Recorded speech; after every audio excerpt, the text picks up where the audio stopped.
Sui Consultancy. www.pakbettv.com.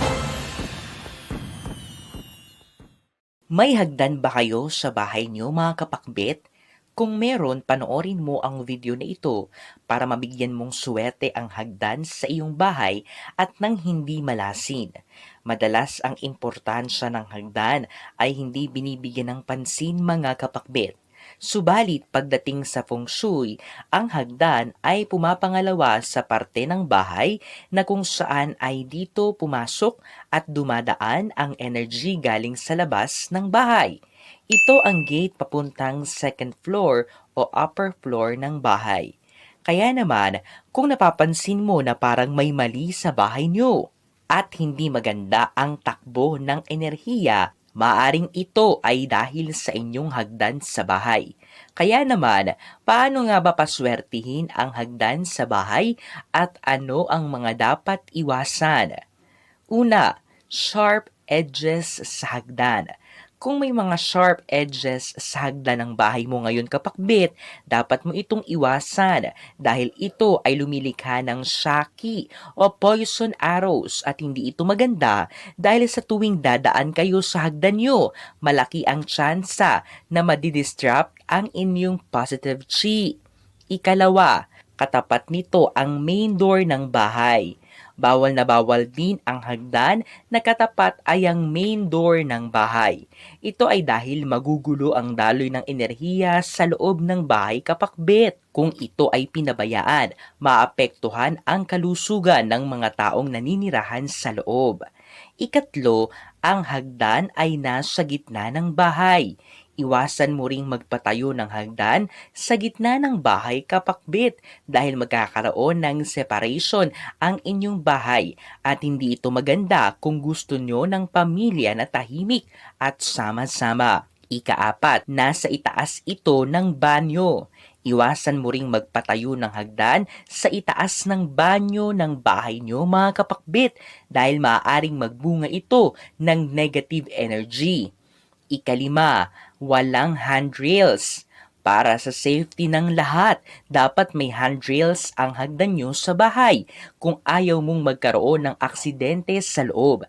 Kaya iwasan ang hagdan na walang handrails. Ika-anim, katapat ang pintuan ng kusina, banyo at kwarto ng bahay. Dapat mo ring iwasan ang ganitong pwesto ng hagdan kapakbit dahil maaaring maapektuhan ang inyong finances at kalusugan. We have crossed one more milestone. It's only the beginning. Visit our new store Kapakbit. Unit 1004 Cityland Shaw Tower, corner St. Francis Shaw Boulevard, Mandaluyong City.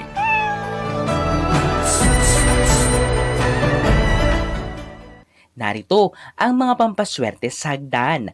Una, lucky plants. Una sa mga pampaswerte sa hagdan ng bahay na tiyak magbibigay ng kaginhawaan, magaan na paligid at maayos na bahay ay ang mga lucky plants at ito ang mga sumusunod na halaman.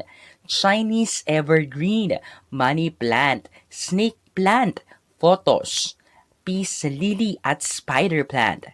Ilagay mo sila bago ang unang apakan ng hagdan. Ikalawa, family pictures. Ang pinakamaswerteng pwesto ng mga family pictures sa bahay kapakbit ay sa dingding na nakadikit sa hagdan ng bahay. Isa ito sa mga auspicious activity na pwedeng gawin. Ikatlo, doormat or rug bago ang unang apakan ng hagdan.